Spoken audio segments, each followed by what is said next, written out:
our first ratio is x over 2 is equal to 6 over 24. Okay, so don't let this scare you. This is easy. We're saying that this ratio, x is to 2 as 6 is to 24. X is relative to 2 somehow, and in the same way 6 is relative to 24.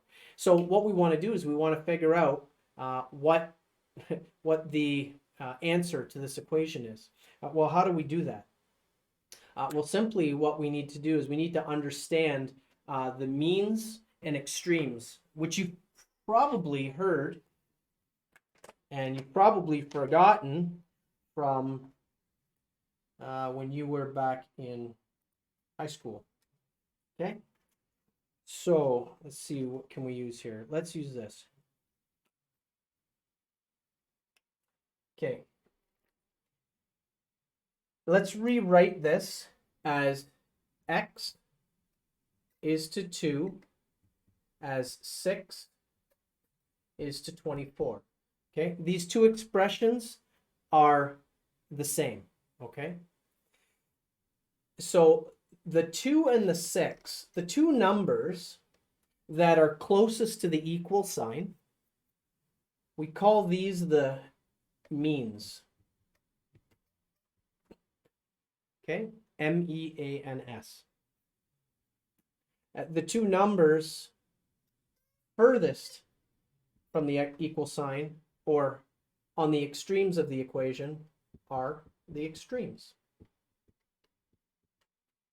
Okay, so for us to solve a proportion, because we have some missing information, we need to understand what the means and the extremes are and how to use them. Well, basically, the means and the extremes are an introduction to using cross multiplying. Okay, so to solve this proportion, we multiply the means and we multiply the extremes. So we multiply, that's the extremes, and we multiply the means. 2 times 6 and x times 24. So how do we write that? Well, we write that is, so let's start with the means. 2 times 6 is equal to x times 24. I went and did the exact thing I told you to never do. Okay, remember, we don't want to use multiplication signs, right? We don't want to use an x in algebraic expressions because it can look like an x, and that's not what we want. Okay, so 2 times 6 can be written like this: 2 bracket 6 bracket, right? Anything in brackets means those numbers get multiplied. So 2 times 6 is equal to x times 24. That's the rule when we're solving proportion, unknown information in a proportion. We multiply the means and we multiply the extremes, and they will be proportionate to one another. So 2 times 6 is 12, and 12 is equal to x times 24. Well, the whole point of writing this expression is to find out what the value of x is, right? We have to isolate the x. Well, how do we isolate the x? How do we leave it by itself? Well, if these two numbers are being multiplied here, to leave the x by itself, we have to do the opposite. We have to divide, right?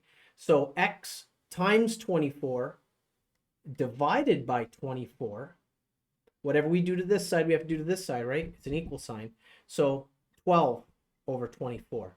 If I write this side over 24, I have to write this side over 24 to keep the equal sign true. Okay, so now we rewrite this formula. 12 divided by 24 is 0.5. Well, these two 24s cancel each other out, right? Anything times a number and then divided by that same number, you're just back to your starting number, right? So 0.5 is equal to x. So if you're not sure, if you want to make sure that you're right, then rewrite that 0.5, replace your x with your answer. 0.5 over 2 is equal to 6 over 24, right? And then solve it. right? So 0.5 divided by 2 is 0.25. 6 divided by 24 is 0.25. And you know you did it right, okay? So look at our steps. If we have unknown information anywhere in the equation, it doesn't matter where. If you multiply the means, the numbers closest to the equal sign, and multiply the extremes, the numbers furthest or the extremes from that equal sign, it's just multiplication, right? 2 times 6 is equal to x times 24. Let's look at one that the missing information is in another spot.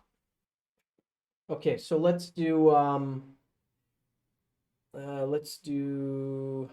3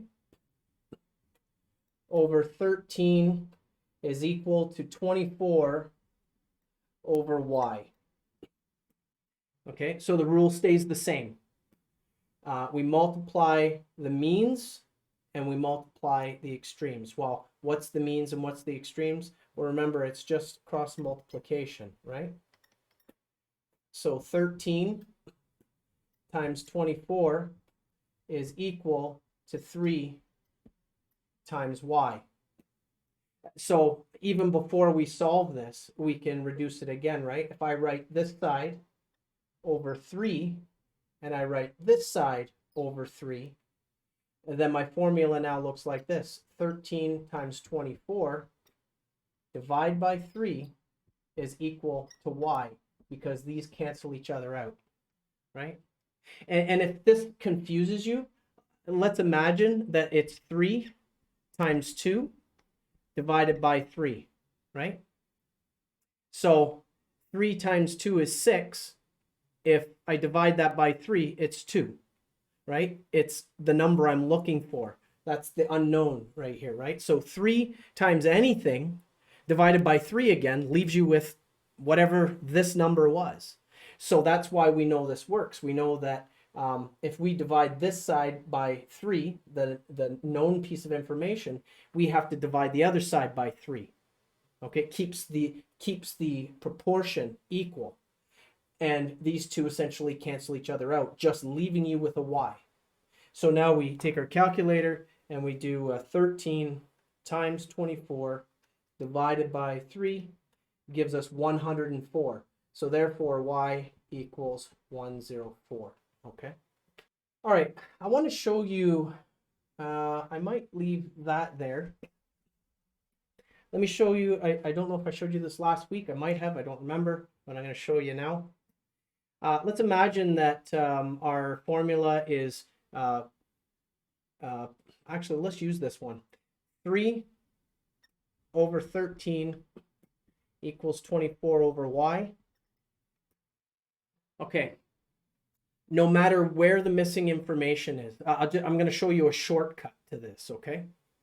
So this works. You know it works. Here's another way of doing it.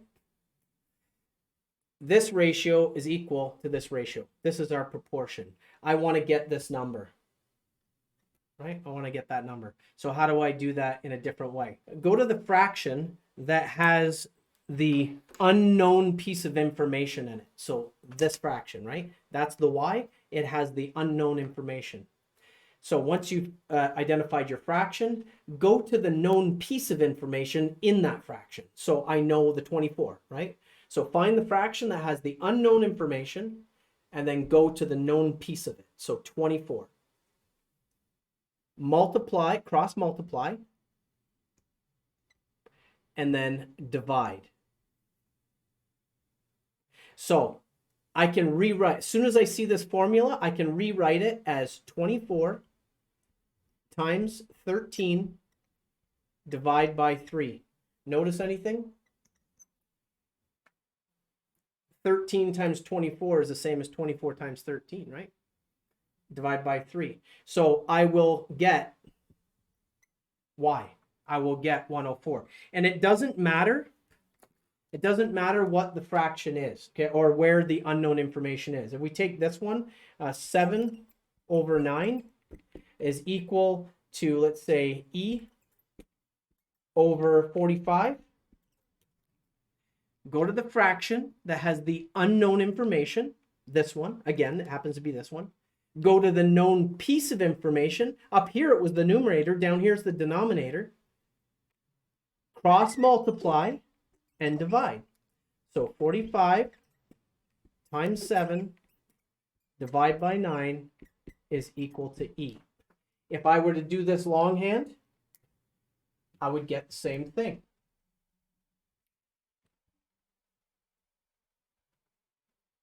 Okay. 7/9 equals E over 45. And then I do 7 times 45, right? Cross multiply. Cross multiply is equal to 9E, right? And then I write this over 9, cancel each other out. I write this over 9, so I have 7 times 45 over 9 equals E. I have the same fraction, right? 45 times 7 is the same as 7 times 45. So it doesn't matter where the missing information is. If the missing information was here, right, and we had this information, whatever it was, I'll just give it any number, okay? Let's just say it was 13. I don't know what it is. But if the missing information was here, then I'd go to the fraction with the unknown information, this one, start with the known piece, cross multiply, divide. Right? It doesn't matter where the missing information is. You just go to the fraction with the missing information, start at the known piece, cross multiply, divide, and you'll get the same answer every time. If you've done proportions for a little while, right away you see it, because when you're applying this in your trade, you'll pick up on it real quick.